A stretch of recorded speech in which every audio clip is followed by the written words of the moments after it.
Are you having a hard time to fall asleep at night, or you're falling asleep but you're not getting a good quality sleep? What do I mean? You wake up and you're still tired even though you slept 8 hours, so how can that be? If that's the case, either of them, so this video is exactly for you. Now, I want to make it pretty simple and go right in. There are many ways that you can improve your sleep, and each person is different, but there are the fundamental ways that will help everyone. So I'll give you now 5 ways, 5 things you can do in order for you to fall asleep better at night. And also, if you already fall asleep fast but you don't have a good night's sleep, you'll sleep better. You'll see which one is good for you. Maybe don't try to do all of them at once, go step by step slowly, but it's for sure important. Now, excuse me for my cup of tea. Okay, number one, you might think I'm going to talk to you about, what to do before you go to sleep, but for you to have a good night's sleep and fall asleep fast at night, all starts in the morning.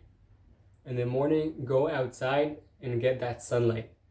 Now you might be telling me, Yair, but I live in an area with no sunlight. Well, still go out, get that light that comes behind, outside the clouds.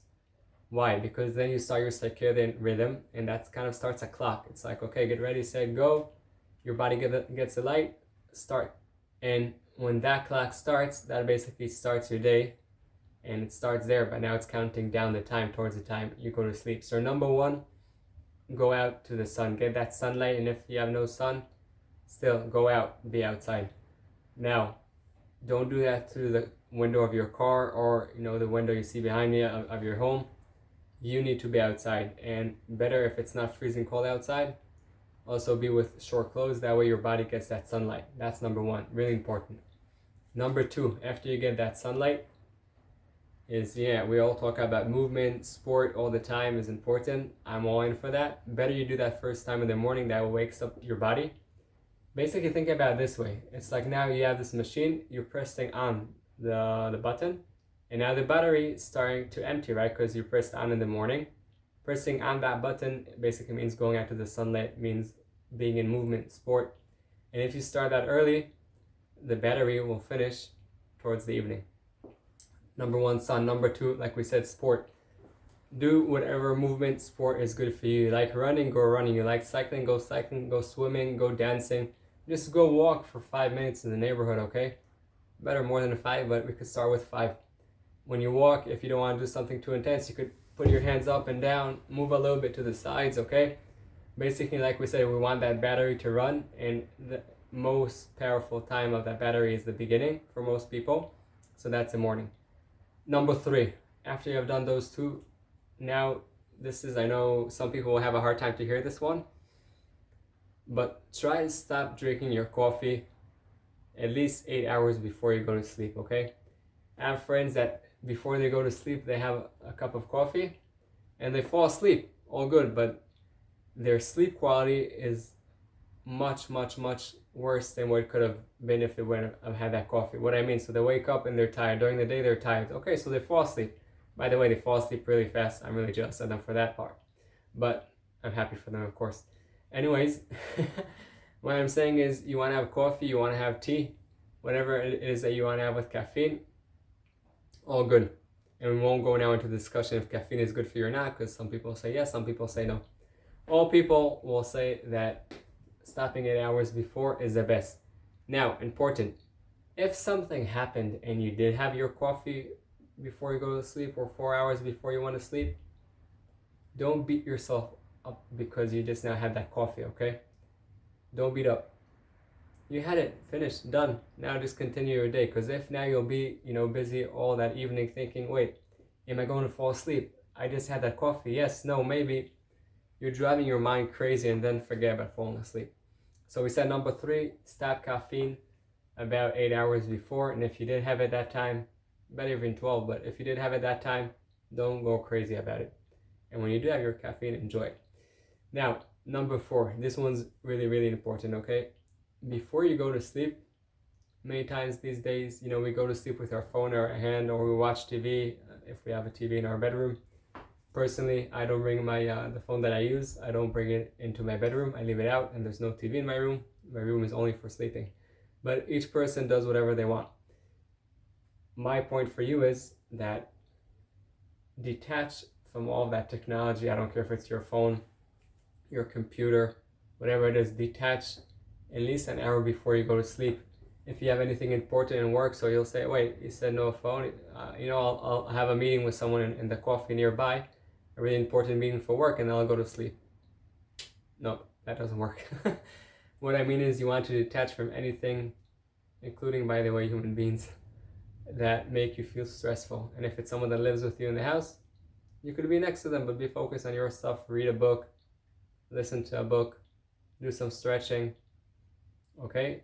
Do some breathing practice. So the point is that about an hour before you go to sleep, reduce the lights in the house, detach from technology or anything that makes you feel stressful, and now decide what you want to do, something that what you would enjoy. That could be, again, reading a book, could be talking, a conversation with someone you appreciate, someone you love. There are many different options. Now, I'm sure now someone's telling me, wait, but Yair, what I like to do is to watch TV and to be with my phone until the second I go to sleep. So, no, it doesn't work like that. You might love to do that. You have all day to do that. But for you to get a better sleep and fall asleep faster, you need to get away from those lights, number one. And number two, usually these things also create for you something in your mind that won't have your mind running, and you want your mind to slow down, to relax.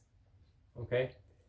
In addition to that, at that time you can also do some stretching. It doesn't mean now 2 hours of stretching, but just a little bit of movement up and down, just a little bit, not something too intense. So that's number 4. Number 5, this one's really important.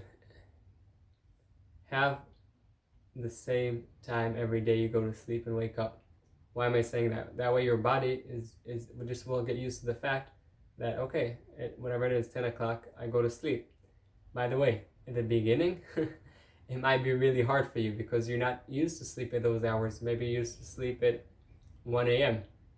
So yes, it will be hard at the beginning. But when you have set times that you go to sleep, at that same time every day, number 1, you'll fall asleep faster. Number 2, you'll have a better sleep. Now, you need to understand, if you have a set time that you go to sleep at 10 and you wake up at 4, usually that's not enough sleep. Most people need between 7 to 8 hours. Some people could be fine on 6, but most people not. So have these set times that you go to sleep, important, but also get enough of sleep in that time. Now, when you go through these 5, you'll see that your sleep will get better, number 1. Number 2, you'll see that you also fall asleep much faster. And number 3, it would make your life much better, because a good night's sleep, a good quality sleep, improves your life in many ways, and I'll get to that in a second. Now, you might be asking yourself, wait, but to do all those things, that's so much. So slowly, maybe just start with the fact that in the morning you go out to the sun, you move a little bit, and then at night you stop a half an hour before, even not even an hour, just a half an hour before, you stop with all technology.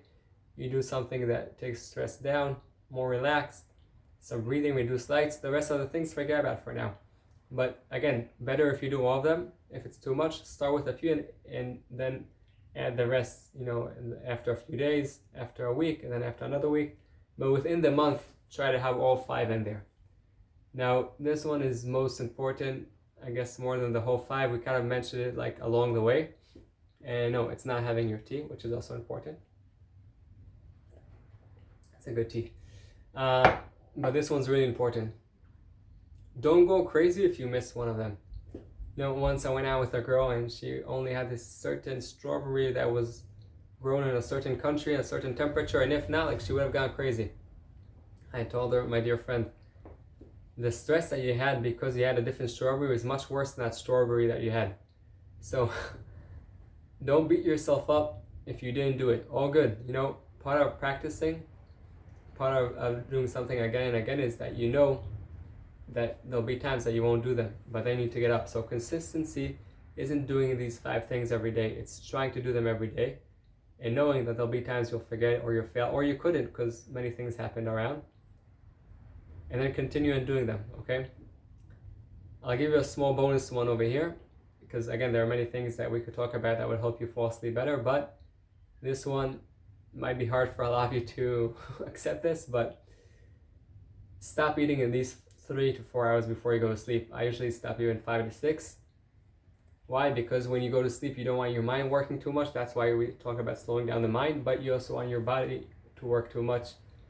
You want your digestive system to finish the work not a second before you go to sleep, much before. Now, if you snack at night, so start practicing maybe with 3 days a week that you don't do that. Okay, maybe with a day a week that you don't snack or you don't eat a second before.